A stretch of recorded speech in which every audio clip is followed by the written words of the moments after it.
Saat kau datang ke dunia, lahir dalam kandang hina, serupa dengan manusia, itulah mujizat Natal. Seluruh malaikat bersorak, nyanyikan kidung pujian, sambut lahirnya Mesias, itulah mujizat Natal. Let's be a miracle to somebody, be a miracle to somebody.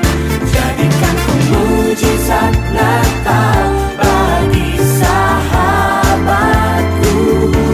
Let's be a miracle to somebody, be a miracle to somebody. Jadikan kau mujizat Natal bagi semua.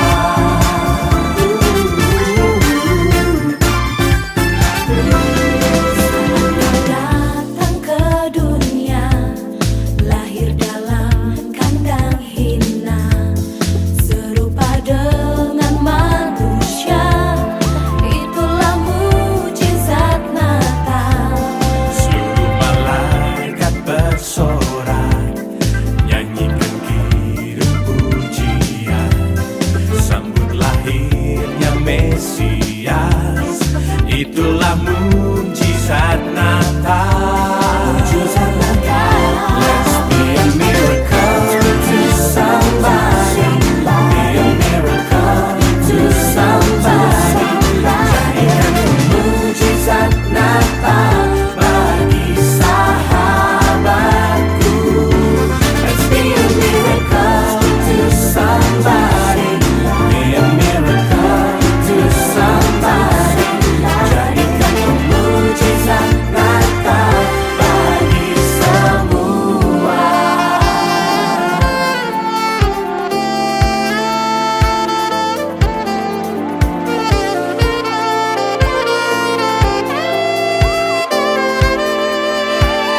Let's be a miracle to somebody, be a miracle to somebody. Jadikan ku mujizat Natal bagi sahabatku. Let's be a miracle to somebody, be a miracle to somebody. Jadikan ku mujizat Natal bagi semua. Let's be a miracle to somebody, be a miracle to somebody. Jadikan ku mujizat Natal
Shalom saudara, pada edisi Voice of Pentecost kali ini kita akan membahas mengenai Injil dan Hukum Taurat.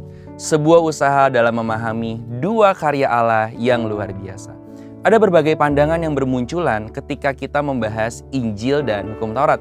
Ada yang sangat mengaitkan keduanya, ada juga yang mengatakan bahwa kita tidak perlu lagi membaca dan mempelajari Hukum Taurat. Oleh sebab itu, hari ini kita akan membahas kebenarannya dan bagaimana orang-orang Pentakosta secara khusus melihat kaitan antara Injil dan Hukum Taurat. Pertama, kita akan membahas mengenai Hukum Taurat. Asal mula Hukum Taurat adalah 10 perintah Allah yang diterima oleh Musa di Gunung Sinai. Namun faktanya ada 613 hukum turunan atau rincian dari 10 perintah Allah tersebut. Meskipun ada 613 hukum turunan, sejak lama umat Kristen membagi Hukum Taurat ke dalam 3 kategori. 1. Hukum seremonial. Hukum ini diberikan untuk mengatur sistem korban yang ada di dalam bait suci, termasuk operasional dari para imam, hari-hari perayaan, dan aturan korban. Perjanjian Baru mengajarkan bahwa Yesus telah menggenapi hukum seremonial ini. 2. Hukum sipil. Kata yang mirip dengan hukum ini adalah hukum yudisial, hukum adat, atau hukum kasuistik. Layaknya hukum sipil modern, hukum sipil dalam Hukum Taurat pun sejatinya hanya cocok pada waktu, tempat, dan budaya pada masa itu. Misalnya saja dalam Keluaran 21 ayat 15 diatur bahwa anak yang memukul orang tuanya wajib dihukum mati sebagai salah satu bentuk hukum turunan dari menghormati ayah dan ibu. Tentu hukum ini tidak relevan dengan konteks waktu, tempat, dan budaya masa kini. Prinsip untuk menghormati ayah dan ibu tetap harus dipegang, namun penalti atau hukumannya mengikuti undang-undang negara. 3. Hukum moral. Hukum yang merefleksikan karakter dan moral Allah sendiri yang bersifat kudus dan kekal. Itu sebabnya hukum ini sejatinya sudah ada sebelum penciptaan dan Hukum Taurat. Kedua, motif pemberian Hukum Taurat. Kita harus menyadari bahwa Hukum Taurat yang diberikan kepada Musa di Gunung Sinai bukanlah titik awal perjanjian Allah dengan manusia. Hukum Taurat adalah lanjutan dari perjanjian Allah dengan Abraham. Dan lewat perjanjian ini juga Allah menyatakan kasih-Nya dengan membawa orang Israel keluar dari perbudakan di tanah Mesir. Dalam Ulangan 7 ayat 7-8 firman Tuhan mengatakan, "Bukan karena lebih banyak jumlahmu dari bangsa manapun juga, maka hati Tuhan terpikat olehmu dan memilih kamu. Bukankah kamu ini yang paling kecil dari segala bangsa? Tetapi karena Tuhan mengasihi kamu dan memegang sumpah-Nya yang telah diikrarkannya kepada nenek moyangmu." Dari ayat ini kita dapat melihat nuansa anugerah dan kasih karunia yang sudah ada sejak zaman perjanjian lama. Dan dalam pembukaan Hukum Taurat, Allah mengingatkan fakta historis tentang siapa Allah yang memberi Hukum Taurat ini, yaitu Ia yang membawa orang Israel keluar dari perbudakan di tanah Mesir. Bukan karena usaha mereka, tetapi karena kasih dan perjanjian yang telah Allah pegang dengan nenek moyang Israel. Jadi, kita dapat berkata bahwa motif pemberian Hukum Taurat adalah kasih. Ketiga, apakah Hukum Taurat masih relevan untuk umat Kristen saat ini? Seperti yang sudah diuraikan sebelumnya, hukum seremonial sudah digenapi oleh Kristus sebagai korban penebusan dosa sekali untuk selamanya, dan hukum sipil hanya berlaku dalam konteks orang Israel pada masa itu. Tetapi hukum moral adalah refleksi dari karakter Allah sendiri yang bersifat kudus dan kekal. Dan hukum moral sendiri memiliki fungsi untuk 1. Mengekang orang melakukan dosa. Hukum moral mengajarkan kita tentang batasan-batasan dalam hidup. 2. Menghakimi orang akan dosa.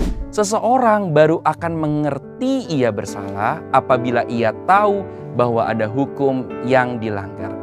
3. Mengajar orang untuk hidup benar. Dalam hal ini, hukum moral Allah dilihat sebagai pelita yang menerangi langkah kaki seseorang untuk berjalan dalam kekudusan dan kebenaran. Itu sebabnya kita meyakini hukum moral masih relevan untuk umat Kristen saat ini. Sekarang, bagaimana dengan hukum kasih yang Yesus berikan dalam Perjanjian Baru? Bukankah hukum inilah yang menggantikan hukum Taurat? Nantikan jawabannya dalam edisi Voice of Pentecost yang akan datang dengan judul 2 miskonsepsi tentang hubungan Injil dan hukum Taurat. Saudara, untuk penjelasan lebih lengkap dari tim teologi kami, silakan buka link yang ada di atas atau scan QR Code yang tersedia. Tuhan Yesus memberkati.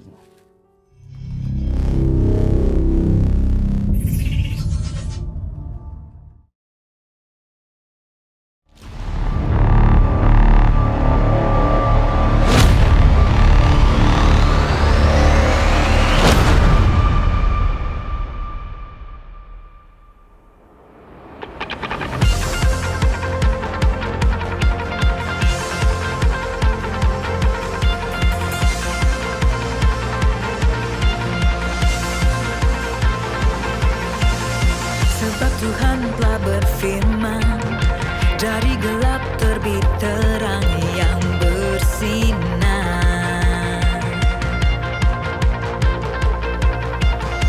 Dia Tuhan yang membuat terangnya bercahaya dalam hatiku.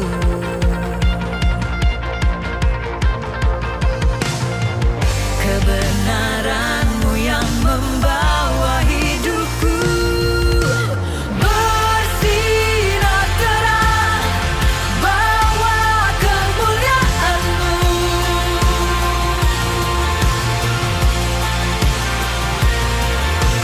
Serukan hebat, ajaib perbuatan-Mu. Yesus Tuhan, sebab Tuhan telah berfirman, dari gelap terbit terang yang bersinar. Dia Tuhan yang membuat terangnya bercahaya dalam hatiku.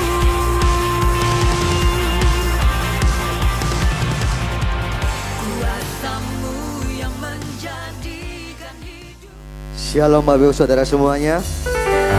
Shalom Bapak Ibu Saudara semuanya. Puji nama Tuhan, karena kebaikan Tuhan kita dapat kembali hadir di tempat ini. Sebentar kita mau siapkan hati kita mau masuk ke dalam pujian penyembahan. Tapi sebelum itu mari kita sama-sama berdoa. Terima kasih Yesus, terima kasih Tuhan. Sebab karena kebaikan-Mu kami masih ada sampai hari ini Tuhan. Dan juga Tuhan, kami Tuhan hari ini datang ke tempat ini Tuhan. Kami menyiapkan hati kami Tuhan untuk memuji muliakan nama-Mu. Engkau hadir, Engkau penuhi hati kami Tuhan. Engkau penuhi setiap kerinduan kami Yesus. Terima kasih Tuhan, terima kasih. Biar ibadah pada hari ini Tuhan kami mau serahkan semuanya dalam tangan kuasa-Mu. Roh-roh jahat yang mengganggu kami khusus di dalam nama Tuhan Yesus. Biar di tempat ini hanya ada kuasa kemuliaan-Mu Tuhan. Kami siap untuk memuji muliakan nama-Mu. Yang siap boleh sama-sama katakan amin. Terima kasih Tuhan. Kami mau membawa hati kami. Kami mau datang ke hadirat-Mu Tuhan. Terima kasih Yesus. Bawaku ke gunung kudus-Mu, ke tempat kediaman-Mu. Biar kemuliaan melingkupi hidupku, dan jiwaku kan dikuaskan. Hanya dekat-Mu, itu yang ku perlu. Kau sumber penghiburanku. ubahkan air mataku jadi lembah yang bermata air. Sebab itu ku memujimu, Engkau Allahku. Mulutku kan selalu pujimu dan angkat tangan sembahmu, tinggikan namamu, Yesus, kemuliaan bagimu. Saya undang jemaat boleh bangkit berdiri. Bawaku ke gunung kudusmu, ke tempat kediamanmu, biar kemuliaanmu Tuhan melingkupi hidupku, dan jiwaku kan dipuaskan. Hanya dekatmu itu yang ku perlu, Kau sumber penghiburanku, dan Kau yang ubahkan air mataku jadi lembah yang bermata air. Sebab itu ku memujimu, Engkau Allahku. Mulutku kan selalu pujimu dan angkat tangan sembahmu, tinggikan namamu, Yesus, kemuliaan bagimu. Bawa kami Tuhan, bawaku ke gunung kudusmu, ke tempat kediamanmu, biar kemuliaan melingkupi hidupku, dan jiwaku kan dipuaskan.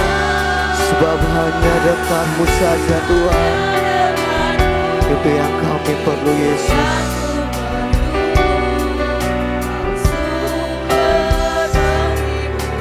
Terima kasih. Engkau yang ubahkan air mataku jadi lembah yang bermata. Mari sama-sama kita angkat tangan kita. Sebab itu ku memujimu, Engkau Allahku. Mulutku kan selalu pujimu dan angkat tangan sembahmu, tinggikan namamu, Yesus, kemuliaan bagimu. Sebab itu ku memujimu, Engkau Allahku. Mulutku kan selalu pujimu dan angkat tangan sembahmu, tinggikan namamu, Yesus, kemuliaan. Tiada yang dapat memisahkan kami Tuhan, tiada yang dapat memisahkan aku dari kasih-Mu. Yesus, hanya dalam namamu ku temukan kuatku.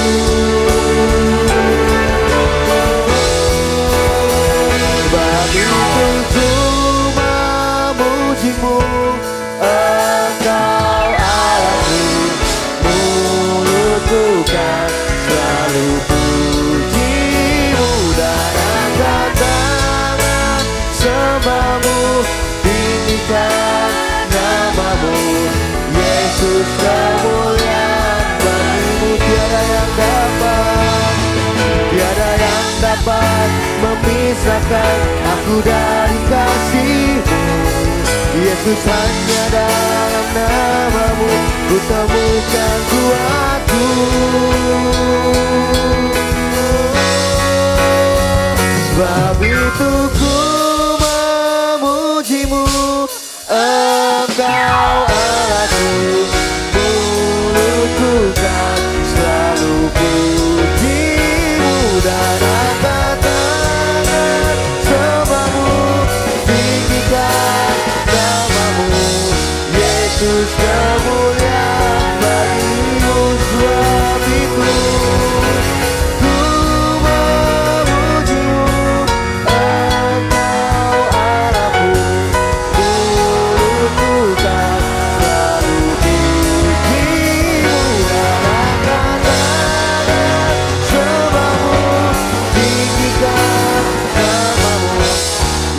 Yesus kemuliaan bagimu,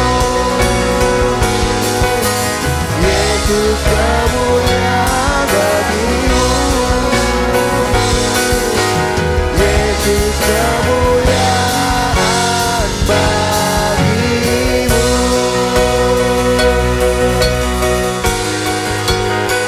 Haleluya.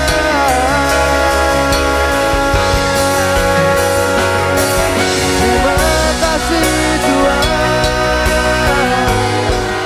Mari kita sembah Dia. Haleluya.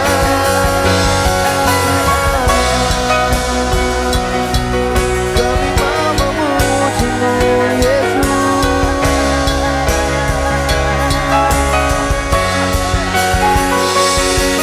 Kami datang Tuhan, membawa hati kami Yesus. Mari kita sembah Dia. Mari kita ucapkan rasa syukur kita. Yesus, Yesus, Yesus, Yesus, Yesus, Yesus.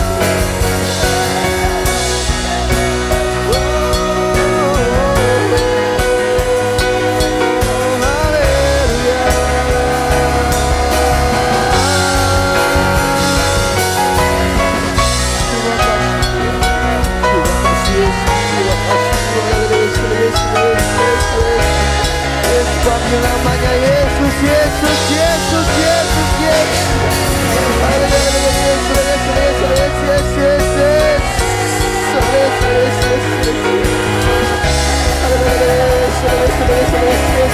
Yesus, Terima kasih Yesus, terima kasih.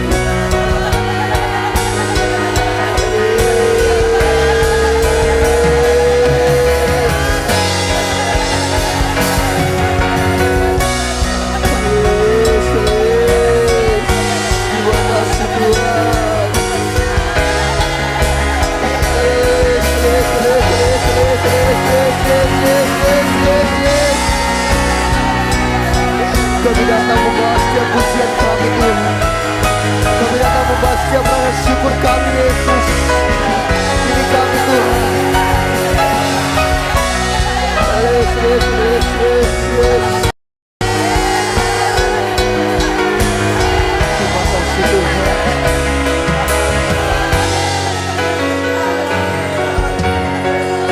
Terima kasih Yesus.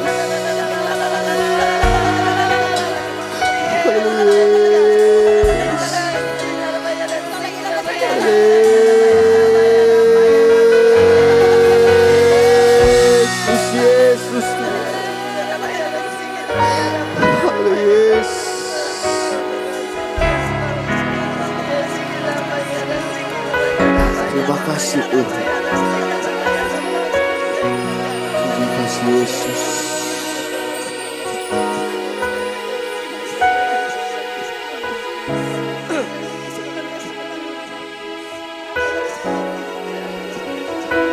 Mari kita nikmati hadirat Tuhan. Kita nikmati hadiratnya.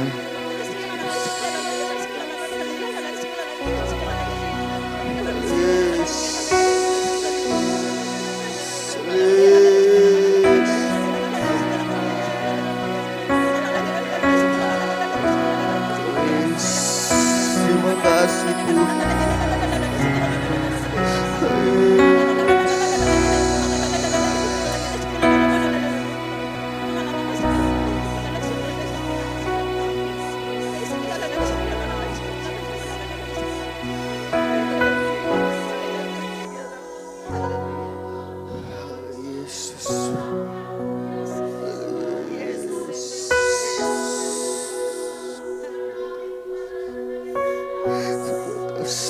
Yesus,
Terima kasih Yesus, terima kasih Tuhan. Terima kasih Tuhan, terima kasih atas waktumu yang indah ini Yesus. Kami siap Tuhan, kami siap untuk lebih lagi memuji muliakan namamu Bapa. Dalam nama Yesus, dalam nama Yesus. Terima kasih, amin. Sekali lagi boleh saya lihat lambaian tangannya, berikan sorak-sorai untuk Allah kita yang baik, amin. Haleluya, lebih lagi sorak-sorai untuk Allah kita, amin. Yang siap memuji muliakan Tuhan, boleh saya lihat lambaian tangannya, amin. Berikan sorak-sorai untuk Tuhan sekali lagi.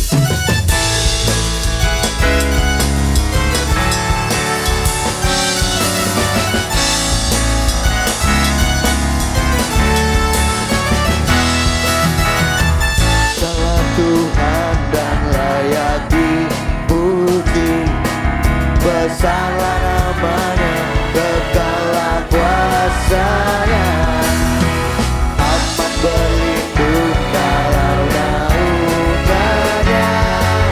Ya Allah bagi kita, di pihak kita, terpujilah Tuhan, terbukti kuasanya. Dia telah menunjukkan kasih-Nya pada kita. Sebab Tuhan telah pasti menyayangi kita. Terpujilah Tuhan, terpuji namanya, Yesus Allah perkasa.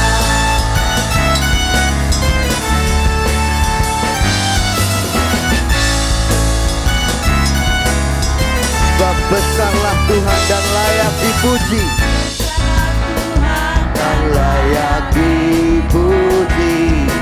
Besarlah namanya, kekallah kuasanya, amat berlindung dalam naungannya.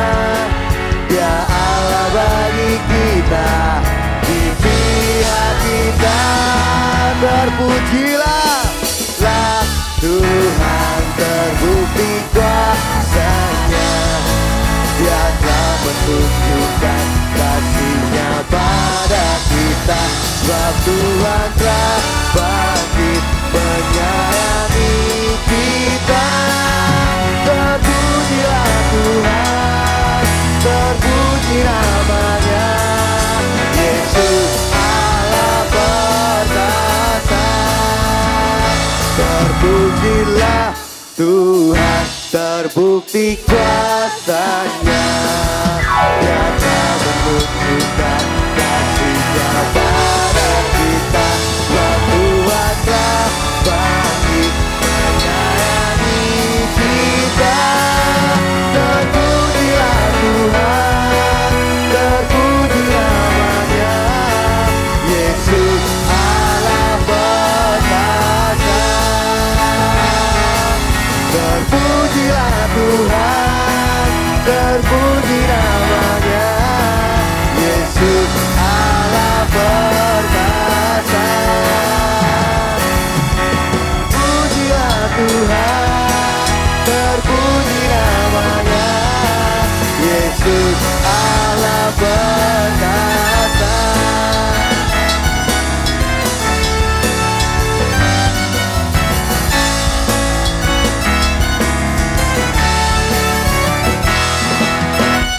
Berikan sorak-sorai untuk Allah kita. Masih semangat untuk memuji Tuhan, bagus saudara. Yang semangat boleh sama-sama katakan amin. Katakan amin. Tapi sebelum itu saya mau mendengar suara Bapak Ibu Saudara.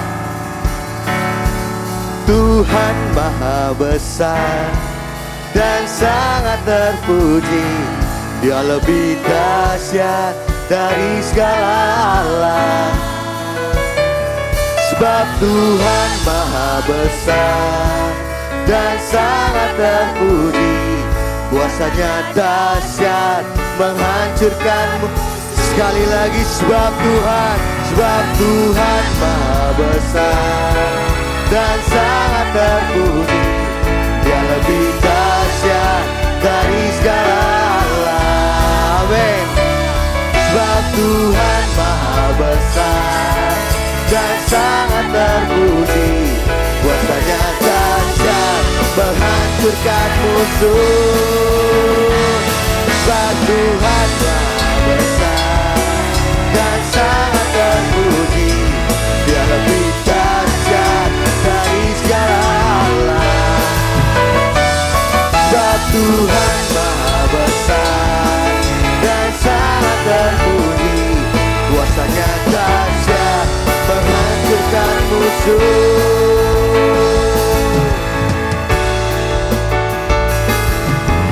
Ceritakanlah kemuliaannya di antara segala bangsa, dan perbuatannya yang sungguh ajaib di antara suku bangsa. Sebab Tuhan dan sangat terpuji, yang lebih dahsyat dari segala Allah. Sebab Tuhan maha besar dan sangat terpuji, kuasanya dahsyat menghancurkan musuh. Kita bersama-sama ceritakan setiap kemuliaan Allah kita. Ceritakanlah kemuliaan di antara segala bangsa, dan perbuatannya yang sungguh ajaib di antara suku. Dengan sorak-sorai sebab Tuhan dan sangat terpuji, Dia lebih dahsyat dari segala Allah. Sebab Tuhan maha besar dan sangat terpuji, kuasanya dahsyat menghancurkan musuh. Sebab Tuhan maha besar dan sangat terpuji, Dia lebih dahsyat dari segala Allah. Sebab Tuhan maha besar dan sangat terpuji, kuasanya dahsyat menghancurkan musuh.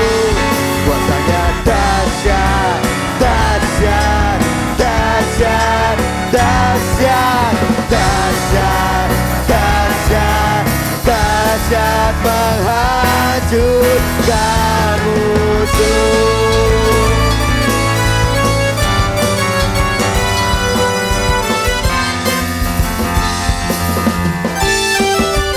Sekali lagi boleh berikan sorak-sorai untuk Allah kita. Sorakan Yesus dahsyat.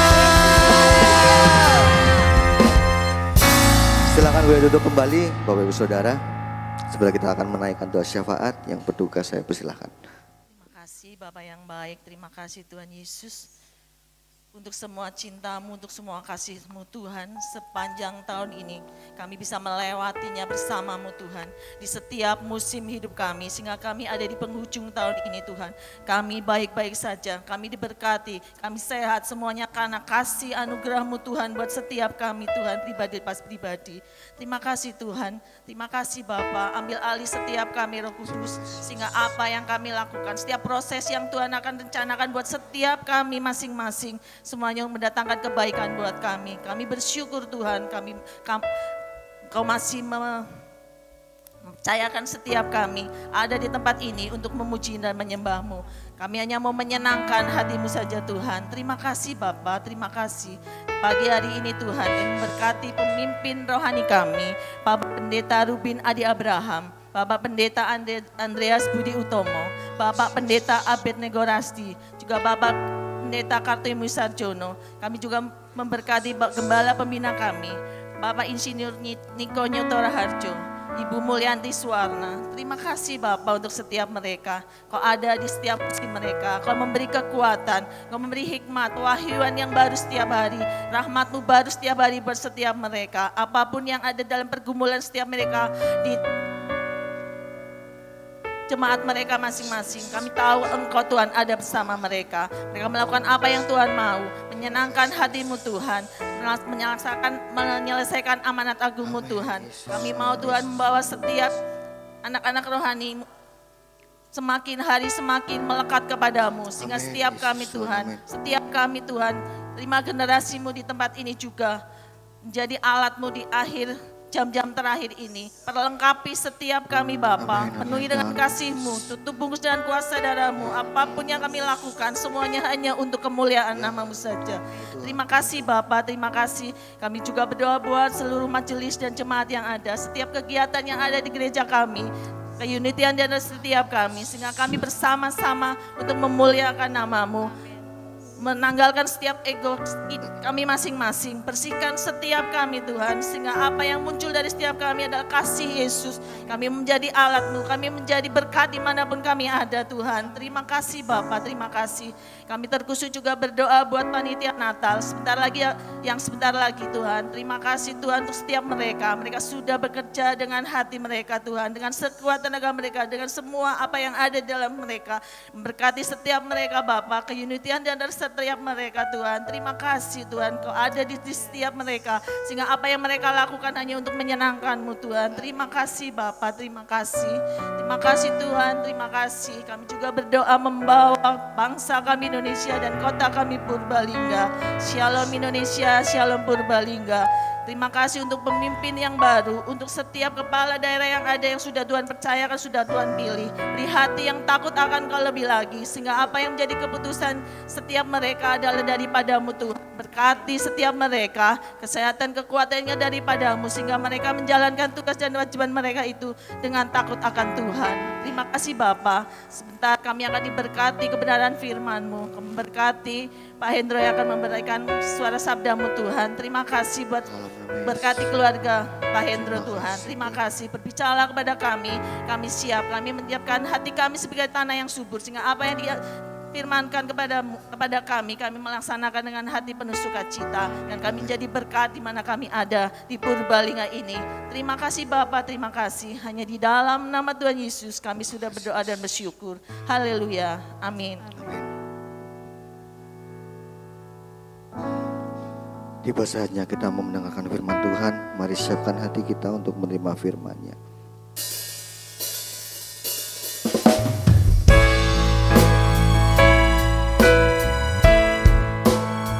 Halo Yesus Tuhan, kami tahu Engkau Allah kami yang baik Tuhan. Kami tahu Engkau Allah kami yang setia Tuhan. Engkau ada di setiap musim kehidupan kami.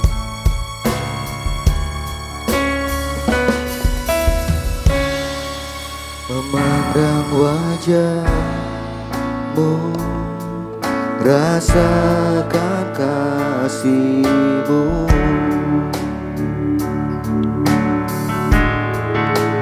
tinggal dekat-Mu setiap saat di dalam hidupku. Memandang wajah-Mu, rasakan kasih-Mu,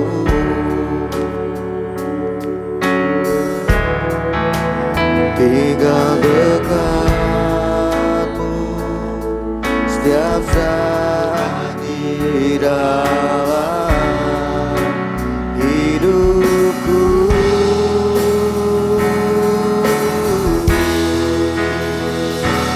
Bapakku yang baik, sangat ku cinta,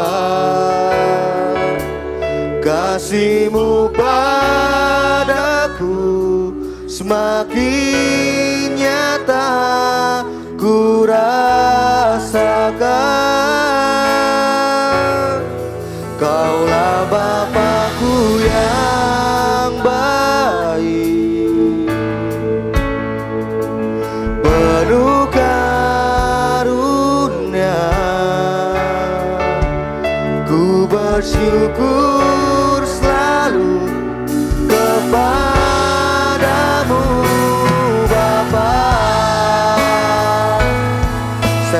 boleh bangkit berdiri.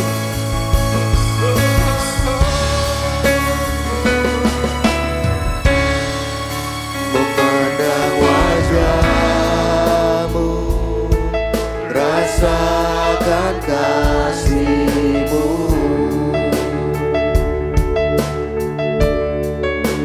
Tinggal dekat-Mu setiap saat di dalam hidupku. Sebab memandang wajah-Mu Tuhan, memandang wajah-Mu, rasakan kasih-Mu.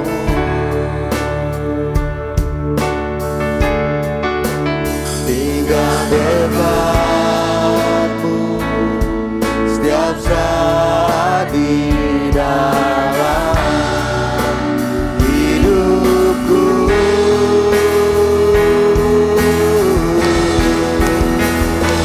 Bapakku yang baik, sangat ku cinta. Kasih-Mu padaku semakin nyata ku rasakan. Kaulah Bapakku yang baik, penuh karunia. Ku bersyukur selalu kepadamu Bapa.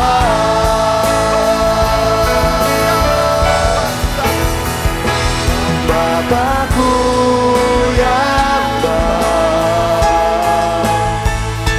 sangat ku cinta.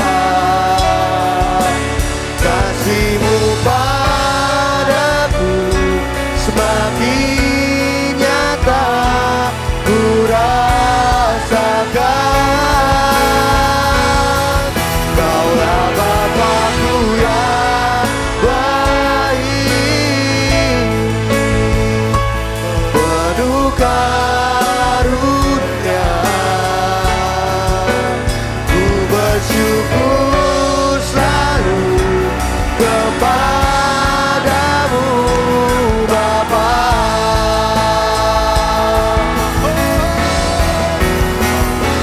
Bapakku, senang benar-benar sangat ku cinta. Kasih-Mu padaku semakin nyata ku rasakan. Kaulah Bapakku yang baik, penuh karunia. Ku bersyukur selalu kepadamu Bapa. Bapak Ibu semua maupun saudara-saudara yang ada pada saat ini, mengertilah bahwa kita punya Bapa yang baik. Kita punya Bapa yang selalu memperhatikan kita. Kadang-kala kita berpikiran seakan-akan Engkau meninggalkanku Tuhan. Seakan-akan Engkau lupa akan aku Tuhan. Tapi Bapa yang kita punya adalah Bapa yang setia. Bapa yang tidak pernah ingkar janjinya buat kita ya. Dan setiap hati ketika engkau ada di tempat ini, mungkin kau sedang mengeluh, mungkin kau sedang merasa berat, mungkin tahun ini kau sedang merasa seakan-akan kau tidak kuat. Tapi ingat, Bapa yang kita punya di dalam nama Yesus adalah Bapa yang baik. Amin. Inilah, percayalah, nyatakanlah dengan iman. Oh, Bapakku, Bapakku yang sangat ku cinta, kasih-Mu padaku semakin nyata ku rasakan. Kaulah Bapakku yang baik, Bapakku yang baik. Terima kasih Tuhan. Penuh karunia, ku bersyukur selalu kepadamu Bapa.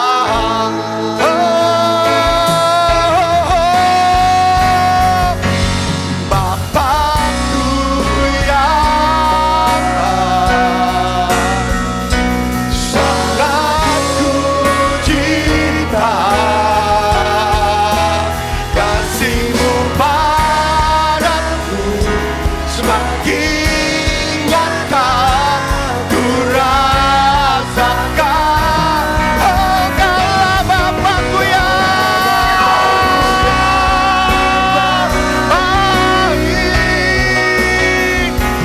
penuh karunia, ku bersyukur selalu kepadamu Bapa. Ku bersyukur selalu, ku bersyukur selalu kepadamu Bapa. Oh, ku bersyukur selalu, ku bersyukur selalu kepadamu Bapa.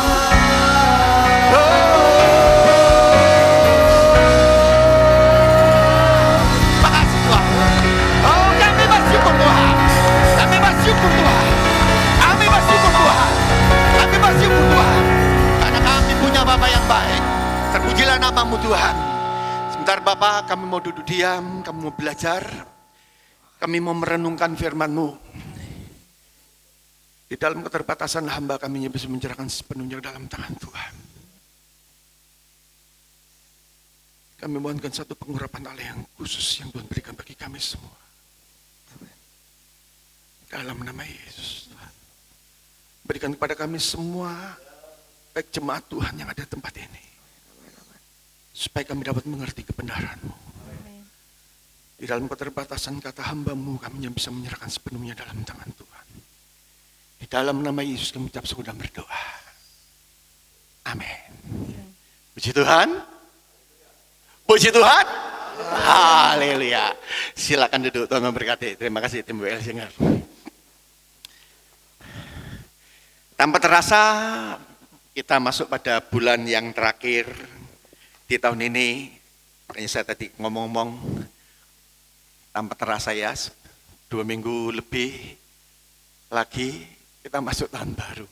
Saya ngomong sama Pak Gembala. Ketika saya mempersiapkan tema pada saat ini, kita akan belajar bersama-sama tentang menatap hari esok. Mengapa saya sendiri juga waktu saya mendapatkan hal ini, saya coba renungkan, saya coba berdoa. Kita akan mau belajar bersama-sama. Bukan berarti saya yang di sini saya merasa lebih pintar, enggak, Bapak Ibu. Kita belajar sama-sama. Karena tentang menatap hari esok itu berbicara bagaimana tentang kehidupan yang mendasar. Mengapa saya katakan tentang kehidupan yang mendasar? Karena ketika kita bicara hari esok, ini kita bicara sedang dalam perjalanan kehidupan. Suka atau nggak suka, kita kan sedang berjalan dalam kehidupan itu. Ya kan? Kita akan melaluinya. Selama kita diberikan kesempatan hidup, berarti kita akan menjalaninya. Dan tidak ada terkecuali. Kalau kita dikatakan hidup, berarti kita akan menjalani hari esok. Oleh sebab itu, ketika berbicara menatap hari esok, yang pertama saya katakan, ini adalah suatu perkara yang mendasar. Dan yang kedua, bagian yang kedua, ini merupakan suatu introspeksi tentang apa yang telah kita kerjakan. Berarti introspeksi beberapa waktu yang lalu, tahun 2024, apa yang telah terjadi. Dan untuk menata kembali dengan lebih baik untuk sesuatu yang akan datang.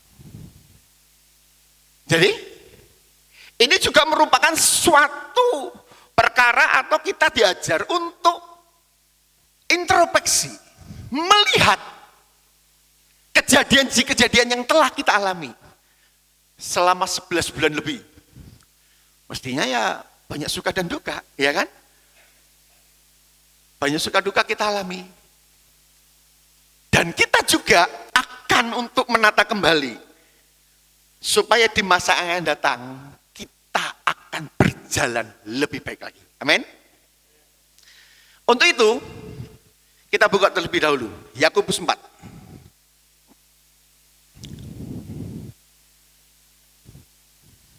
Yakobus 4. Ini ayat yang juga mungkin sering kita baca. Yakobus 4 ayat yang ke-13 sampai ayat yang ke-17. Saya undang Bapak Ibu bangkit berdiri, kita nanti baca secara bergantian ya. Ya.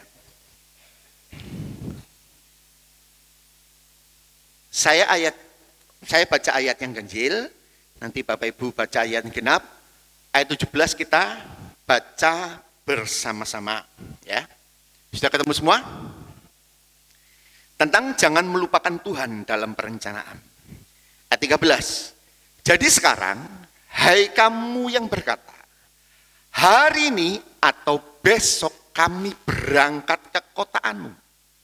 Dan di sana kami akan tinggal setahun dan berdagang serta mendapatkan untung.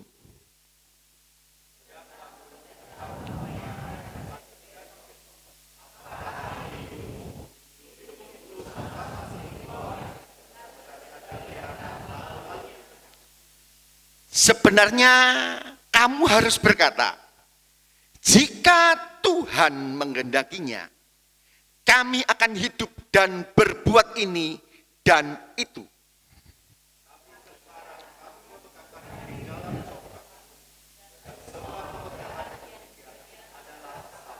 Sama-sama, 1, 2, 3. Dan jika seorang lalu berkata, ia harus berbuat baik, tetapi ia tidak melakukannya, ia berdosa. Amin. Silakan duduk, Tuhan memberkati.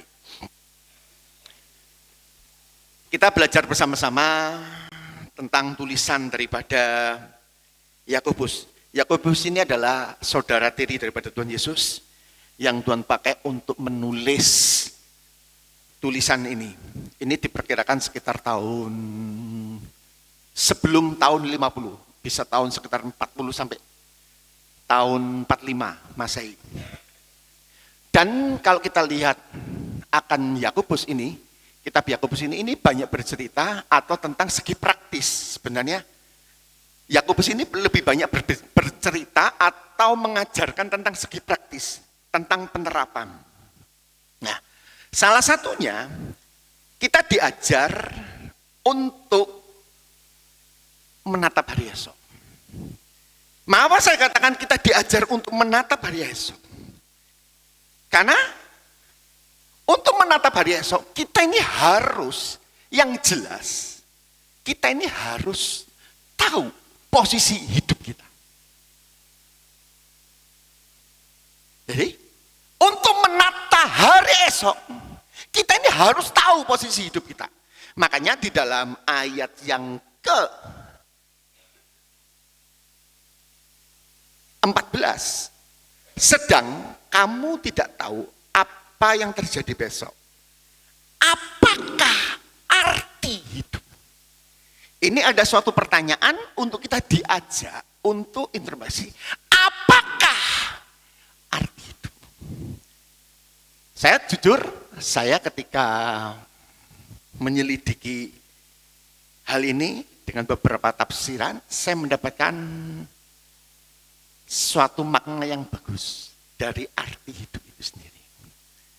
Memang dalam bahasa Yunani itu memang dipakai kata zoe, ya. Zoe. Itu memang bisa berarti hidup. Zoe itu memang kalau arti secara biasa dikatakan hidup.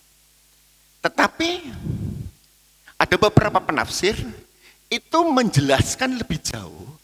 Arti zoe itu bukan sekedar arti hidup. Karena ini dipandang dari orang yang telah mengenal Kristus. Karena ini pertanyaan ini adalah pertanyaan kepada orang-orang yang telah mengenal Kristus. Ya, sekali lagi, kata-kata ini dipertanyakan kepada orang-orang yang telah mengenal Kristus. Nah, selain arti kata hidup,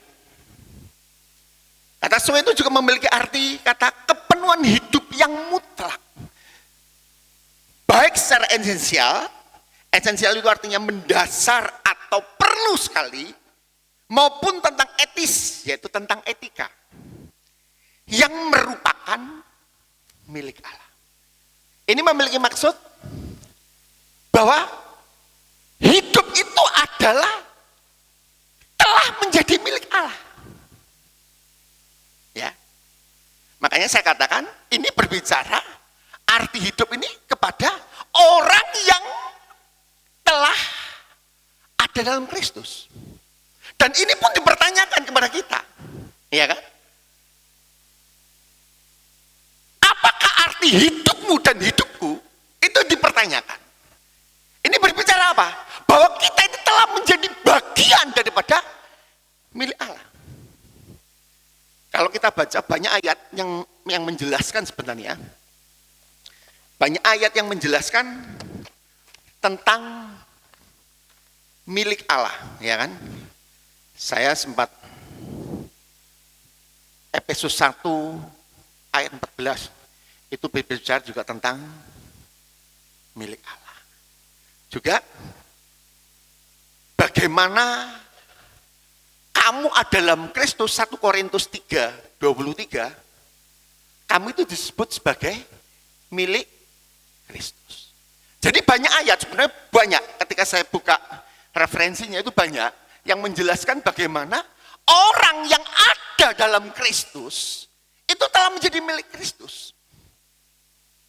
Makanya, pada bagian yang pertama ini, berbicara tentang kepenuhan hidup yang mutlak. Apa yang harus kita kerjakan? Tentang hidup ini loh, iya kan? Tentang hidup ini yang telah Tuhan berikan, yang telah Tuhan selamatkan, untuk kita bisa, sekali lagi, di dalam tanda petik, sesuai dengan kehendak daripada Tuhan. Ada arti yang kedua. Arti yang kedua, yaitu arti hidup, itu juga menyatakan suatu kehidupan nyata dan sejati. Kehidupan yang aktif dan penuh semangat dengan mengabdi kepada Tuhan. Kalau saya jelaskan, hidup dalam Kristus bukan hanya sekedar menjadi milik Kristus, ya kan? Memang secara posisi kita ini menjadi milik Kristus, ya. Secara posisi menjadi milik Kristus. Tetapi arti hidup yang sebenarnya, bagaimana hidup itu mengabdi kepada Kristus. Ingat ayat yang sangat-sangat sering kita baca, Roma 12 ayat 1. Apal kan? Dengan nada pujian, Bapa, ku persembahkan tubuhku, oh ya, sebagai persembahan yang hidup, kudus, dan yang berkenan padamu, sebagai ibadah yang sejati. Mempersembahkan tubuh adalah bentuk pengabdian kepada Allah. Kalau kita bicara secara penulisan buat kitab Roma, kita bicara tentang penulisan kitab Roma, seringkali diulas oleh hamba-hamba Tuhan. Kitab Roma dibagi dua. Kitab Roma pertama sampai kitab Roma yang ke-11 itu berbicara tentang teologi, tentang keselamatan. Ya, tentang dosa, kemudian tentang diselamatkan, tentang posisi sebagai anak Allah. Pasal pertama sampai pasal ke-11 itu berbicara tentang doktrin sebenarnya. Nah, ketika bicara pada pasal yang ke-12 itu bicara tentang segi praktis atau penerapan. Makanya ketika berbicara segi doktrin, orang yang ada di dalam Kristus itu sudah diselamatkan. Itu secara doktrin, ya. Paulus menyebut, makanya doktrin tentang keselamatan yang paling jelas, tentang keselamatan itu sebenarnya dalam Roma. Doktrin yang paling jelas tentang keselamatan itu dalam kitab Roma. Nah, makanya di dalam pasal yang ke-12,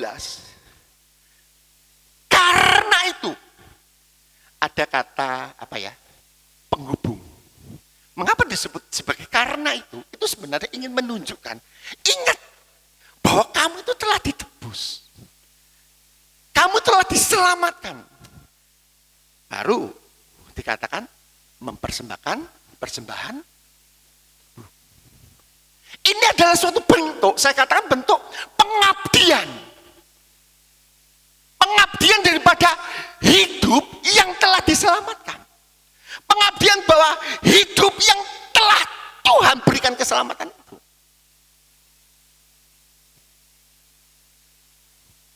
Kita pada bagian menatap hari esok itu tidak lepas dari bagaimana kita melihat hidup kita. Nah, terus, karena kalau kita bicara tentang hidup,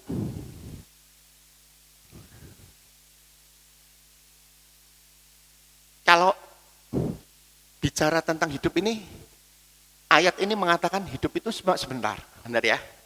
Dikatakan uap. Ada yang pernah melihat uap itu jam-jaman? Ada? Enggak. Bagi ibu-ibu pasti tahu. Ketika merebus air, uap keluar kelihatan lenyap. Itu sebenarnya cuma ingin menjelaskan sebentar. Ya.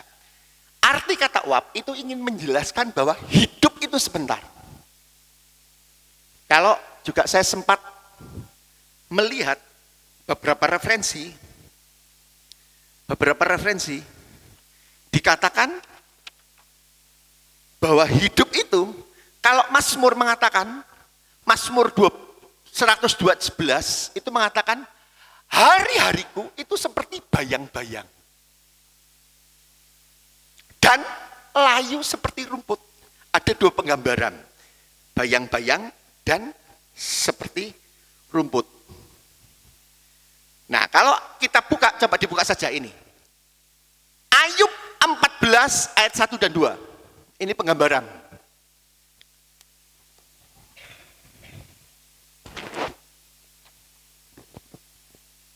Ayub 14 ayat 1 2. Sudah ketemu? Sebentar. Ayub 14 ayat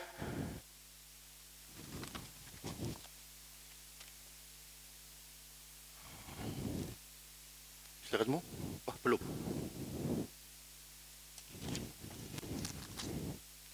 Ayat 14 ayat 1 dan 2. Manusia yang lahir dari perempuan, dikatakan apa? Singkat umurnya dan penuh kegelisahan. Seperti bunga, ia berkembang, lalu layu. Seperti bayang-bayang, ia hilang lenyap dan tidak bertahan. Jadi, ketika bicara hidup, itu sebenarnya sebentar. Saya tanya, Bapak Ibu sadar enggak? Hidup di dunia ini sebentar. Sadar? Percaya atau enggak? Setelah hidup ini ada masa yang panjang. Percaya? Percaya? Mungkin ada yang percaya regenerasi atau melungsungi. Loh ya kan? Percaya? Percaya? Karena ada ayat yang mengatakan hidup itu berapa? Mazmur 70. Pol-polnya 80. Dan selebihnya dikatakan apa? Kesusahan dan kesukaran dan pokoknya itulah. Ya kan? Ngerti kan ya? Berarti umur 70 tahun itu 80 tahun. Di pemandangan Allah itu adalah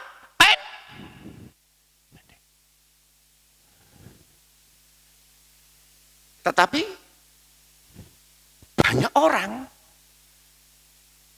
saya sih tidak nyalakan, banyak orang memperjuangkan hidup yang pendek ini.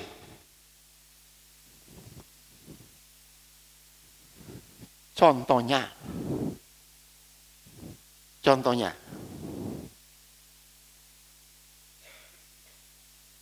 ada yang mati-matian. Ini sekali saya katakan, ini jangan salah tangkap ya, jangan salah tangkap nanti ngomongnya, jadi nanti dikira nggak boleh olahraga. Olahraga tiap hari bisa. Iya. Tetapi ketika bicara hubungan Tuhan tiap hari, aduh, aku nggak punya waktu. Bener nggak? Saya itu punya tetangga. Tidak saya sebutkan ini namanya.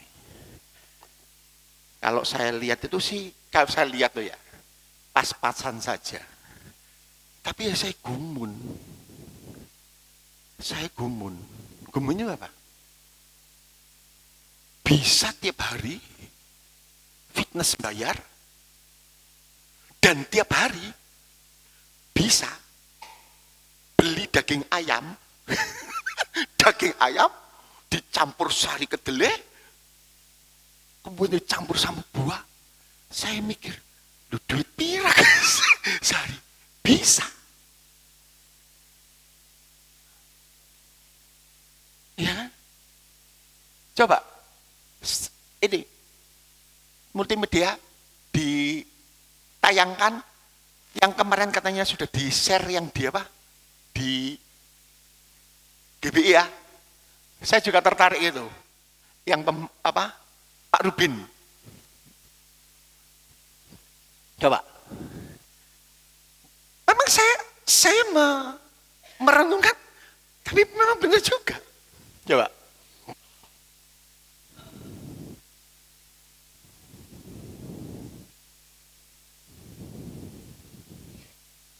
ya.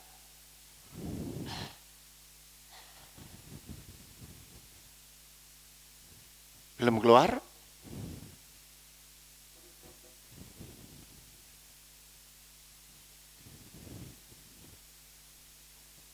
Wah. Yang penting bisa baca saja ayat apa tulisannya. Nah, coba diulangi aja. Diulangi awal.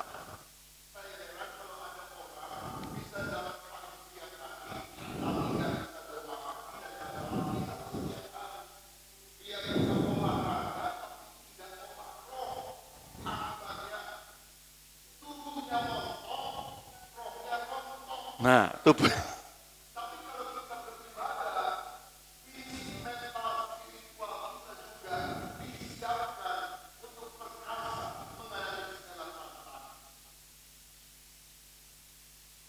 Tubuhnya montok, rohnya rontok. Saya tidak alergi. Karena saya pun juga harus olahraga. Meskipun ini berapa minggu ini absen. Saya jujur, habis dari Bali rasanya capek banget. Jadi olahraganya agak berkurang. Tapi saya tetap ya cari kesibukan seperti tadi pagi. Saya pagi-pagi nyuci mobil. Makanya Pak Mius ngomong, kok keringetnya banyak banget. Habis nyuci mobil. Karena bagi saya nyuci mobil itu gerak. Untuk apa? Supaya kita ini ada pembakar. Masih begini. Bukan tidak penting olahraga. Ya kan? Bukan tidak penting makanan sehat, bukan. Bukan tidak penting kemudian rekreasi, yang katanya rekreasi juga untuk bisa apa? Membuat kita, bukan. Bukan saya katakan ngomong tidak penting. Penting itu semua bisa. Tetapi segala sesuatunya itu seimbang. Iya kan? Karena apa?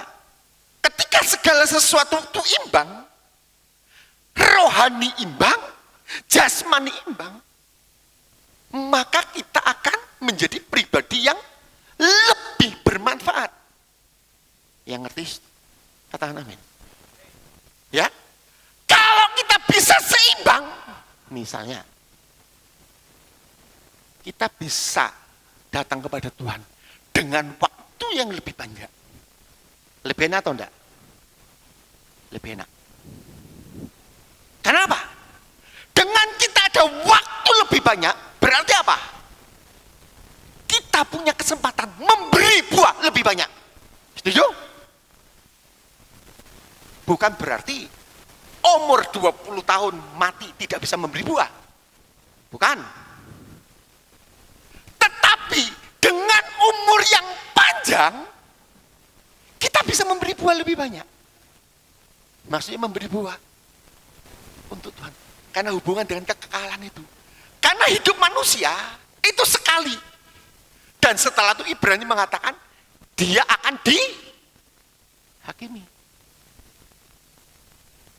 Bapak Ibu mau percaya atau tidak, hidup itu ada satu kelanjutan. Ya kan? Bapak Ibu bisa ngomong, yang penting aku hidup happy. Benar, hidup itu harus dibuat happy. Tapi ingat, hidup itu ada kelanjutannya. Kenapa? Hidup itu singkat. Hidup itu sangat-sangat singkat di pemandangan Allah. Dan masih ada seri kekekalan. Nah, ketika berbicara ini,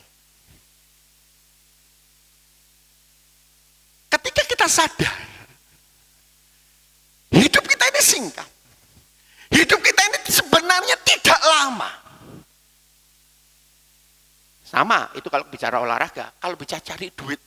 Ada orang yang mati-matian cari duitnya itu luar biasa. Saya tidak nyalakan, saya tidak alergi. Orang Kristen cari duit malah harus. Setuju? Kalau orang Kristen nggak punya duit, susah. Iya kan? Sebab kita dewasa saat ini kalau nggak punya duit, susah. Betul ya? Tapi maksud saya itu pola pikirnya itu loh. Bukan hidup untuk cari duit. Tetapi hidup untuk Tuhan, cari duit adalah alat yang Tuhan berikan untuk kemuliaan Tuhan.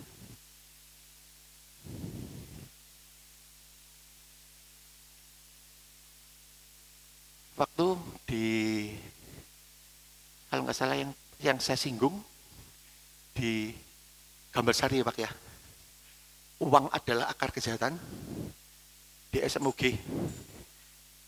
Saya waktu memberikan renungan tentang uang akar kejahatan. Memang kalau konsep kita salah tentang hidup, hidup yang Tuhan beri itu kita salah, maka akan kacau. Nah, sekarang kita kembali. Sekarang kita akan kembali kepada Yakobus ini. Nah, kalau kita sudah tahu bahwa hidup itu pendek, hidup itu harus dipertanggungjawabkan, hidup itu harus ada suatu pengabdian, hidup itu adalah milik daripada Allah. Apa yang harus kita kerjakan? Ya. Apa yang harus kita kerjakan? Atau bagaimana kita memaknai daripada hidup ini? Yang pertama, secara cepat, ini ada 3 bagian. Yang pertama, hidup harus berserah kepada Tuhan. Ayat 16. Mengapa saya katakan ayat 16 ini sebagai satu contoh berserah kepada Tuhan? Di sini karena, tetapi sekarang ayat sebentar. Bukan.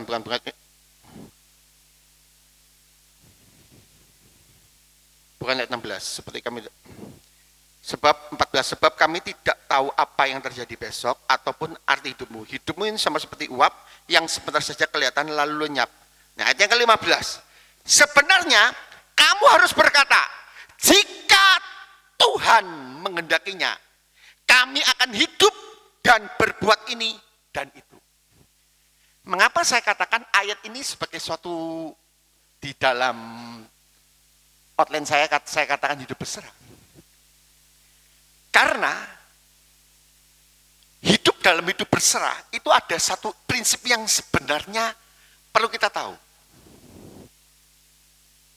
Hidup berserah bukan yang dikatakan orang, kalau orang ngomong, lah pokoknya ngalir baik. Benar?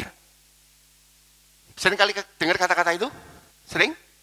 Sering kali kita ngucapkan kata-kata itu? Pokoknya kepriwe keadaan nih. Lah pokoknya ngalir baik. Benar?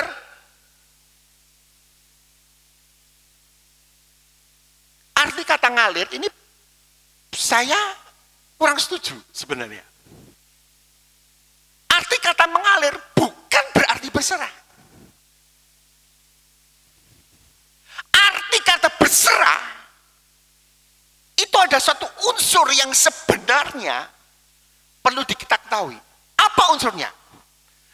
Di dalam arti berserah itu ada unsurnya, yaitu ada pimpinan Tuhan.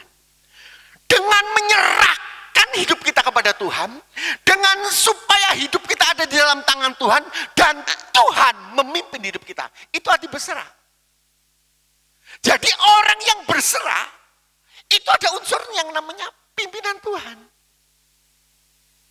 Makanya, dalam ayat yang ke-15, sebenarnya kami harus berkata jika Tuhan menghendaki.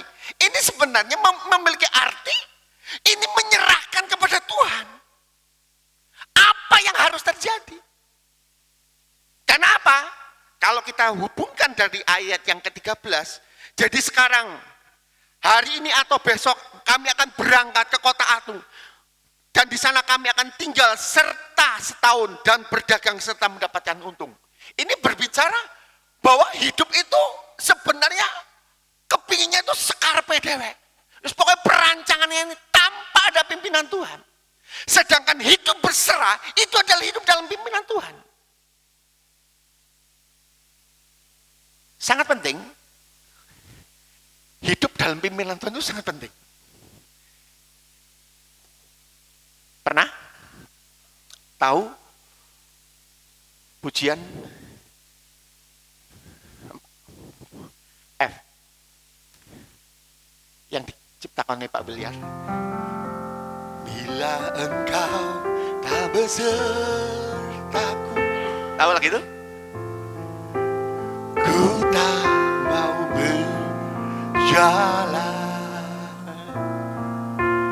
ku perlu Tuhan, pimpinlah aku dengan kasih karunia-Mu, pimpinlah aku setiap waktu, berjalan dalam roh, nyatakan pinurahanmu dan berjalan denganku. Ini cerita ini atau tulisan ini di dalam Keluaran 33 ayat yang ke-15. Itu kalau kita baca di dalam konteksnya, ini suatu permintaan daripada Musa kepada Tuhan. Karena apa?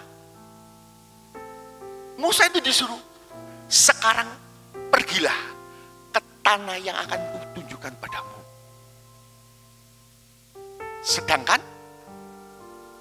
tanah yang ditunjukkan itu harus melewati padang gurun, Bapak Ibu.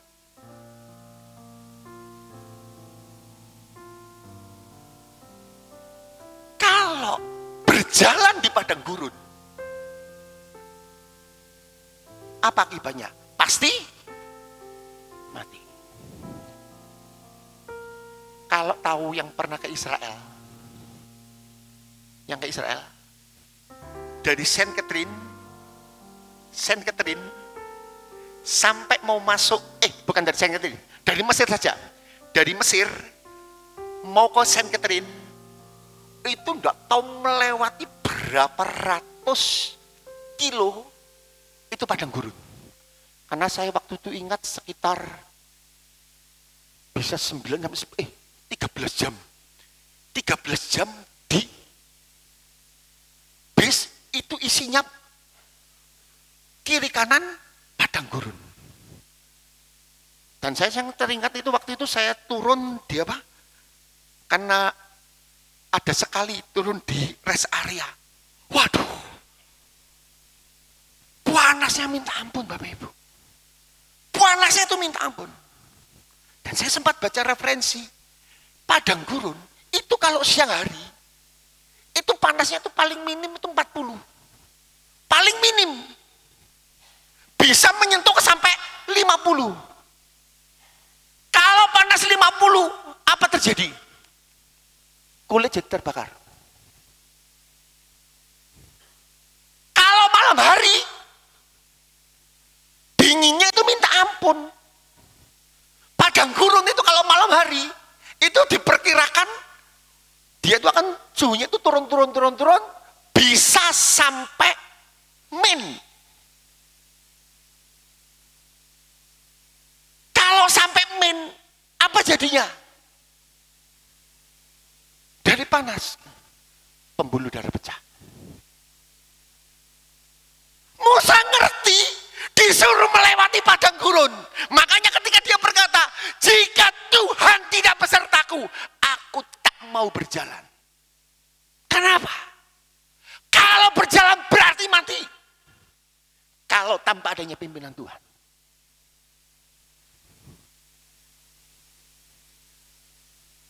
Makanya Tuhan memberikan ada tiang awan di siang hari dan ada tiang api di malam hari. Tiang awan itu apa untungnya? Ya untuk membuat supaya panas terik itu tidak langsung kepada bangsa Israel. Apalagi ini disuruh jalan, Bapak Ibu. Dan jalannya itu sebenarnya disuruh mutar.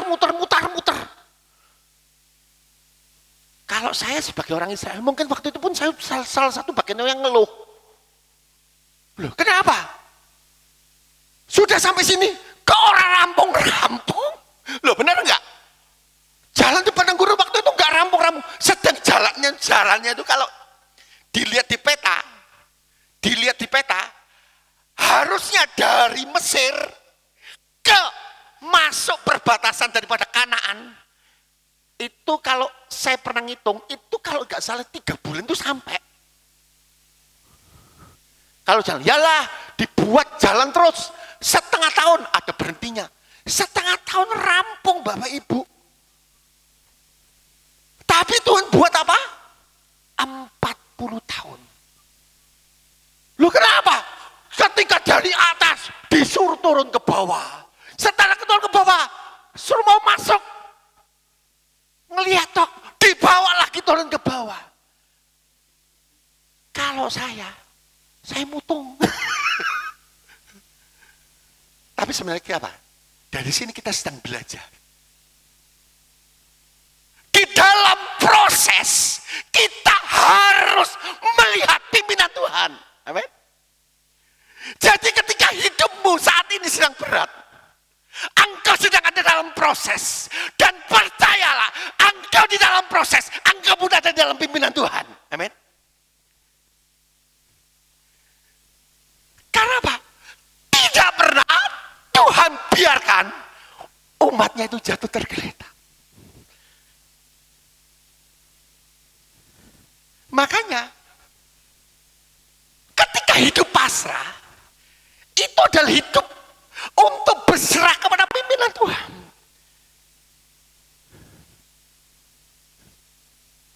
Lagu apa?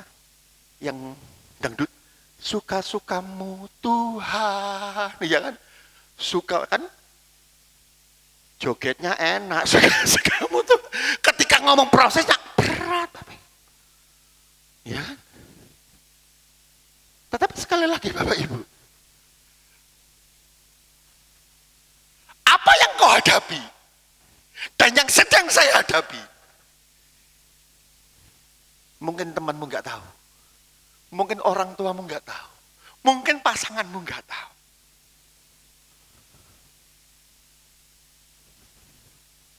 Itu adalah proses.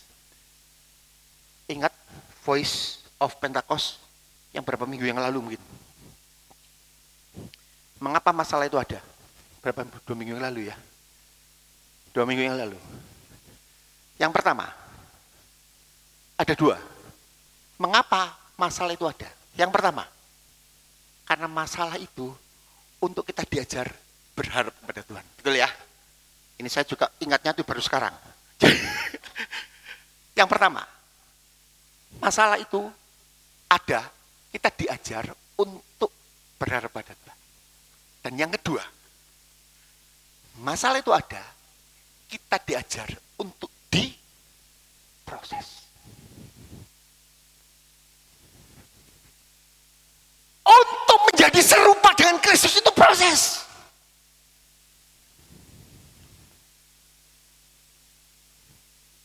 Makanya ada ayat yang mengatakan, hidup itu harus ada masalah. Yang setuju katakan amin. Hidup itu harus ada masalah. Yang setuju katakan amin. Aminnya kalau lemas. Ya percaya, hidup itu ada masalah. Hidup itu pasti ada masalah. Yang setuju katakan amin. Dan berarti hidupmu akan penuh dengan masalah. Yang percaya katakan amin. Amin. Tetapi percayalah, hidup ada masalah, engkau sedang dibentuk, engkau ada dalam pimpinan Tuhan, Tuhan pasti melepaskannya, amin. Itu yang perlu kita yakini, ya kan? Jadi kalau yang di sini ngomong, aku kepingin gak ada masalah, jangan mimpi, jangan mimpi, karena apa? Hidup itu harus ada masalah. Karena kita sedang dibentuk untuk kita mengandalkan Tuhan. Sesuai dengan konteks yang pertama. Kita diajar menurut pada pimpinan Tuhan. Saya mau nyanyi lagu yang lama. Oh Tuhan. Mungkin mesti tahu ya. Pemain musiknya masih ingat RD? Ayo, C. Tahu lagu itu? Oh Tuhan, pimpinlah langkahku. Tak berani jalan sendiri, sertaku hiduplah doaku, agar merendahkan diri. Hidup dalam pimpinan Tuhan itu diajar untuk merendahkan diri. Amin. Gak enak Ibu. Tapi proses pembentukan itu harus terjadi. Supaya kita menjadi sama seperti Kristus. Itu yang pertama. Makanya kita memaknai hidup ini yang pertama harus berserah. Yang kedua, Apa yang harus kita maknai? Bukan hanya cuma berserah Bapak Ibu. Tetapi kita harus memaknai hidup itu tidak sombong. Itu ayat yang ke-16. Tetapi sekarang kamu memegang diri dalam congkakmu, dan semua kemegahan yang demikian itu adalah salah. Rupanya dalam cerita ini, dalam nats ini disinggung jemaat waktu itu ada yang congkak, ada yang sombong. Sehingga Yudas selaku penulis, Yakobus selaku penulis daripada kitab ini menyinggung hidup itu jangan sombong. Ketika kita bicara kesombongan, itu adalah suatu unsur di mana kesombongan adalah yang sangat dibenci oleh Tuhan. Kita sangat mengerti, ya kan? Amsal juga menyebut, ya. Amsal juga mengingatkan jangan kamu sombong. 1 Petrus juga, kita 1 Petrus 4 kalau nggak salah. Itu juga kita diajar untuk tidak sombong. Ketika bicara kesombongan, kejatuhan daripada Lucifer itu karena sombong. Ya kan? Kalau tidak ada kesombongan daripada Lucifer waktu itu, yang disebut sebagai bintang timur ya. Disebut bintang timur, kalau nggak salah di kitab Yesaya itu yang menyebut di tempat tinggi aku lemparkan kau. Nah, itu sebenarnya dalam cerita itu dijelaskan karena Lucifer ini adalah salah satu daripada bagian malaikat Tuhan yang sebenarnya punya pengaruh dan punya kelebihan. Dia punya suara yang enak, dia punya sebagai praise worship yang luar biasa. Tetapi kejatuhan itu terjadi oleh karena kesombongan. Jadi oleh karena kesombongan itulah berdampak. Akhirnya Lucifer buang ke bumi. Makanya disebut dalam Wahyu, engkau dilemparkan ke bumi, ya kan? Engkau dilemparkan ke bumi, maka bumi ada Lucifer. Sampai berkembang, manusia jatuh dalam dosa. Oleh karena tipuan daripada iblis. Secara singkat, yang jelas, sejak awal kasus ada, itu kan dimulai daripada congkak. Makanya Allah sangat membenci, Allah sangat tidak suka akan yang namanya kecongkaan. Ya. Allah tidak senang yang namanya kecongkaan. Karena apa? Karena kecongkaan ini akan membawa sesuatu yang menjauh daripada Allah. Kecongkaan itu akan membuat seseorang itu akan merasa bisa. Kecongkaan itu akan membuat orang itu tidak membutuhkan Tuhan.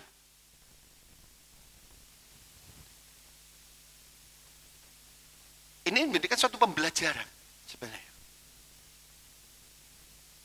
Menjadikan satu pembelajaran. Supaya apa? Supaya kehidupan kita, meskipun saya katakan, engkau adalah bagian orang yang diberkati. Ya kan? Engkau mungkin di sini adalah bagian orang-orang yang diberkati.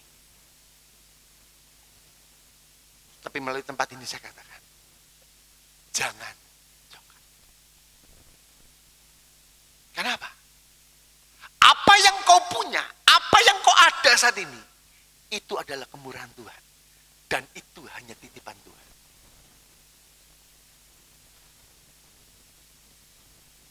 Terus ada yang ngomong, kenapa ya kok ora dititipi-titipi ya?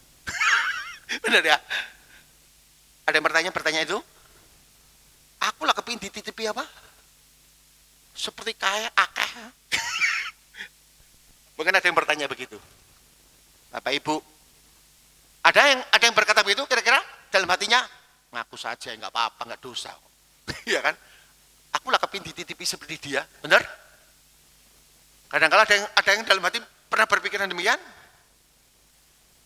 Jujur aja, ya kalau saya sih kalau boleh sih seperti keluarganya Eka Cipta, kalau boleh. Tapi sekali lagi belum waktunya. Kenapa?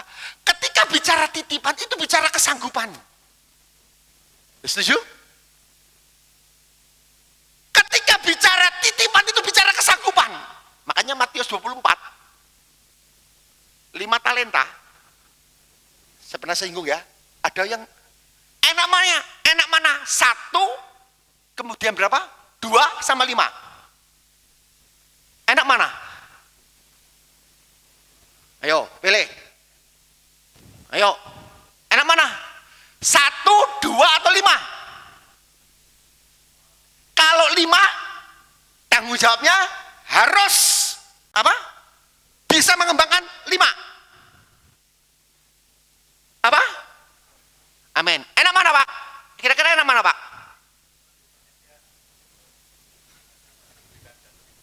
Nah. Rohani. Setuju? Duh, kalau boleh ya tetap enak 5 lah. Berarti kalau Tuhan beri 5, berarti Tuhan itu tahu kesanggupanmu dan kesanggupanku. Amin. Iya kan? Kalau diberi 5, berarti Tuhan itu tahu kesanggupan kita. Loh, bagaimana mau dikasih yang banyak? Oh, jadi orang pelit yang betitit. Kalau bahasa Jawa nih, iya kan? Jadi orang tidak pernah berbagi. Jadi orang untuk diri sendiri. Ya tidak akan Tuhan berikan titipan yang lebih banyak. Iya kan? Sekali lagi, itu bicara kesanggupan. Ini sedikit melenceng. Bagian yang ketiga. Memaknai hidup. Di samping, sekali lagi, hidup berserah. Di samping itu juga, hidup itu tidak boleh sombong. Dan yang ketiga yang sudah saya singgung tadi. Hidup itu harus berbagi. Bagi orang. Itu ayat yang ke-17. Jadi, jika seorang tahu bagaimana ia harus berbuat baik, tetapi ia tidak melakukan, ia dikatakan berdosa. Jadi orang Kristen itu harus berbuat baik. Harus mau berbagi.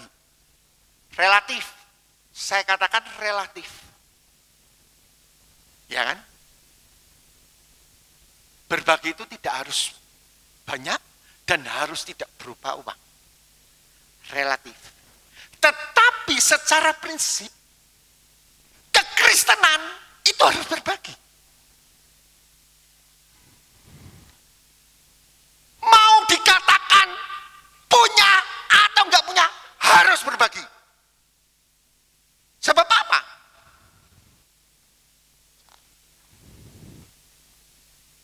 Hidup berbagi itu menunjukkan kasih.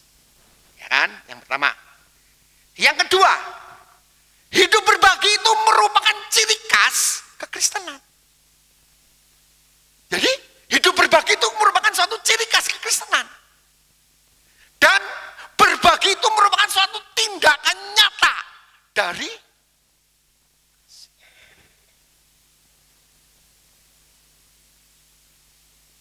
orang Kristen yang sudah diselamatkan harus berbagi. Setuju? Setuju? Orang Kristen yang sudah diselamatkan harus berbagi.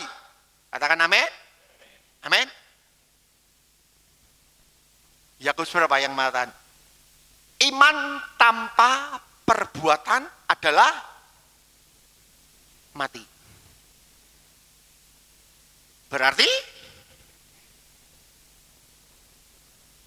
yang menyelamatkan adalah iman bersama perbuatan atau iman tanpa perbuatan atau yang mana? Kira-kira tes maning ya. Di Alkitab menjelaskan yang menyelamatkan itu tetap iman. Tidak ada embel-embel lain. Setuju Pak ya? Yang menyelamatkan itu adalah iman. Tanpa embel lain. Perbuatan nanti bisa bertanya lagi. Saya juga punya apa? Itu. Yang kalau perbuatan itu adalah suatu tindakan oleh karena iman. Ya kan? Makanya kasih itu adalah merupakan satu tindakan setelah kita mempunyai. Makanya orang yang telah beriman, yang ada di dalam Kristus, yang telah diselamatkan, itu harus mengasihi. Itu harus mengasihi. Makanya dalam konteks ini, makanya dibaca dalam konteks ini. Jadi jika seorang lalu tahu bagaimana ia harus berbuat baik, tetapi ia tidak melakukannya, ia berdosa. Kenapa?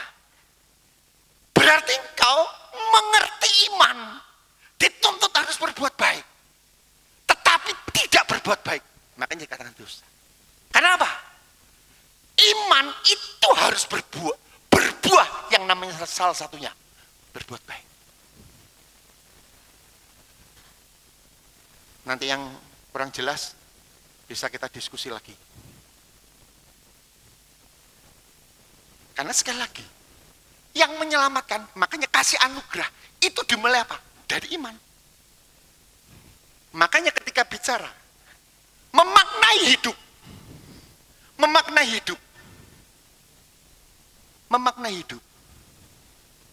Pertama, bersandar kepada Tuhan. Ya kan? Yang kedua, jangan sombong. Dan harus berbuat baik. Kenapa? Berbuat baik adalah buah dari hidup yang telah diselamatkan. Orang yang telah diselamatkan itu wajib berbuat baik. Ingat janda, miskin. Memberi itu bukan masalah besar atau kecil. Tapi memberi itu dilihat daripada hati. Berbuat baik itu dilihat daripada hati kita. Bagaimana kita memberi sebagai tanggung jawab, aku orang yang telah diselamatkan. Ya kan? Aku orang yang telah diselamatkan. Aku wajib untuk berbuat. Maknanya ketiga, bersandar pada Tuhan. Jangan sombong. Hidup itu harus berbuat baik. Tuhan Yesus memberkati. Terima kasih. Mari saya undang semua bangkit berdiri. Ku tahu hidupku adalah penyembahan. Kau ciptakanku dalam kemuliaan-Mu. Amin. Ku tahu hidupku berharga di mata-Mu. Segala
Sadarilah hidupmu, hidup yang telah menjadi milik Kristus, hidup yang telah perlu ada satu pengabdian kepada Allah.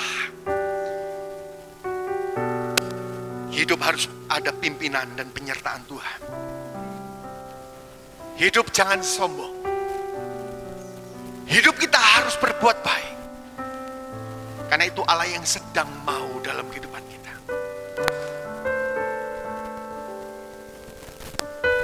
Memang sekali lagi, mungkin kau sedang menghadapi yang sesuatu yang tidak mengenakan, yang mencoba menghalangi akan makna hidup ini. Tapi kiranya melalui pesan firman Tuhan, bagaimana kita menatap hari esok. Tahun 2024 akan segera berakhir dan kita akan masuk pada tahun 2025. Mari tatap hidup dan suatu keyakinan. Tuhan akan selalu menyertai hidup kami semua. Tuhan akan beserta kami. Dan apa yang akan kami lakukan Tuhan di dalam nama Yesus, Tuhan akan buat berhasil. Apa yang kami kerjakan di dalam nama Yesus, Tuhan akan buat menjadi berhasil. Di dalam nama Yesus, Tuhan akan buat menjadi berhasil. Hidupku. Waktu selanjutnya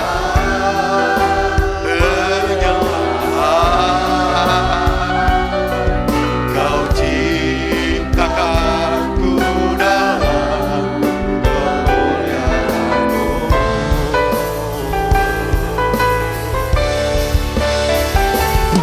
Sudah hidupku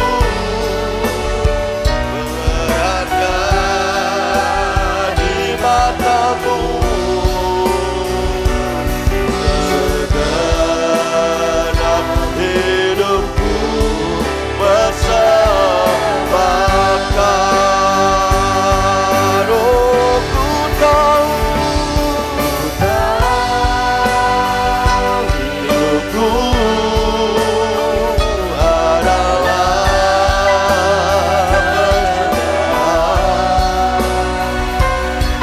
Kau ciptakanku dalam kemuliaan-Mu. Katakan ku tahu, sudah hidupku